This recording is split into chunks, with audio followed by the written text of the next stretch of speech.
Hi, I'm Matt Robison, Vice President of Government Affairs for the Oklahoma Association of Realtors. And I'm Richard Phillips, your contract lobbyist. And welcome to this week's edition of the Capital Insider. Well, Richard, there was some activity that affected the real estate industry this week, and one of them happens to be a texting bill, House Bill 1965. Obviously, realtors are very interested in measures dealing with using the telephone or texting in cars, and his is a very restrictive bill that disallows texting only, the physical act of texting. You can still use the hands-free, still use the phone, and I think we can be supportive of that. I think, and you know the tragedy with the highway patrol. Absolutely. Out on the highway, and while somebody's updating their social media site. Right. And I think it's going to give a lot of fuel to this issue. Yeah, that's right. And so we're going to have to really monitor it and make sure that, we want our members to be able to talk on the phone. That's right. Conduct business, but you see what happens when you start texting. Well, and I talked to Representative O'Donnell this week as well and made sure that he knew that the realtors liked the trend of his bill.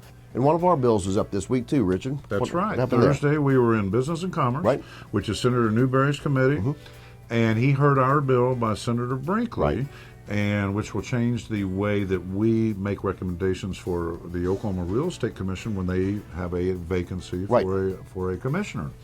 And so the bill passed unanimously. That's right. A couple of questions, but we want to thank Senator Newberry, and we want to thank Senator Brinkley. Absolutely. And we'll keep you posted on how that bill proceeds. Sure will. And we built some momentum last year with Protect Property Rights and the coalition that we created, and that coalition kind of blended into this year where we partnered with mortgage bankers, the Land Title Association, Home Builders Association to create that Own OK program event that was up at the Petroleum Club this week. More than 400 people attended that, talking to national speakers about the real estate industry in Oklahoma, and it was absolutely awesome.